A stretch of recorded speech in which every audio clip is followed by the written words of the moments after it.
brought you by Silver Pumps and Motors. Top quality और consistent performance के लिए सिर्फ सिल्वर पंप्स नाम याद रखना. పెండింగ్ ప్రాజెక్టులపై మోదీతో చర్చించారు రేవంత్. ట్రిపుల్ తో పాటు మూసీకి మెట్రోకి నిధులు ఇవ్వాలన్నారు. హైదరాబాద్ లో డ్రై పోర్ట్ ఏర్పాటు చేయాలని కోరారు. రాష్ట్రానికి మరో 29 మంది ఐపీఎస్లను కేటాయించాలన్నారు. ఇక రాష్ట్రం దగ్గర పెండింగ్ లో ఉన్న అంశాల లిస్ట్ తీశారు మోదీ.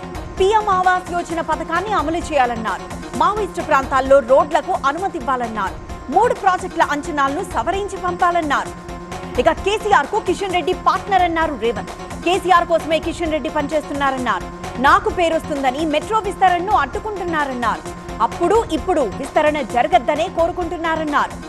ఇక రేపటి ఎమ్మెల్సీ ఎన్నికలకు ఏర్పాట్లు జరుగుతున్నాయి. ఏపీలో 3, తెలంగాణలో 3 స్థానాలకు పోలింగ్ జరగబోతోంది. రేపు ఉదయం 7 గంటలకు పోలింగ్ మొదలవుతుంది.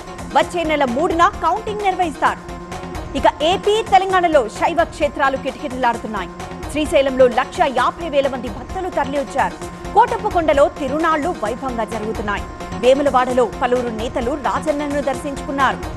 ఇక దక్షిణాదిలో పార్లమెంట్ సీట్లు తగ్గవన్నారు అమిత్ షా. ఈ విషయాన్ని లోక్సభలో కేంద్రం స్పష్టం చేసిందన్నారు. ఎన్నికల కోసమే కొత్త వివాదానికి తెరతీశారని స్టాలిన్ కి కౌంటర్ ఇచ్చారు. ఇలాంటివి నమ్మొద్దని ప్రజలకి విజ్ఞప్తి చేశారు. ఇక వచ్చే ఎన్నికల్లో గెలుపు తమదేనంటున్నారు విజయ్. టీవీకే మహానాడులో పాల్గొన్న విజయ్ చరిత్రను తిరగరాస్తామన్నారు. ఎన్నికల్లో గెలిచి సామాన్యులకి రాజ్యాధికారం కల్పిస్తామన్నారు. మహానాడులో ప్రశాంత్ కిషోర్ కూడా పాల్గొన్నారు.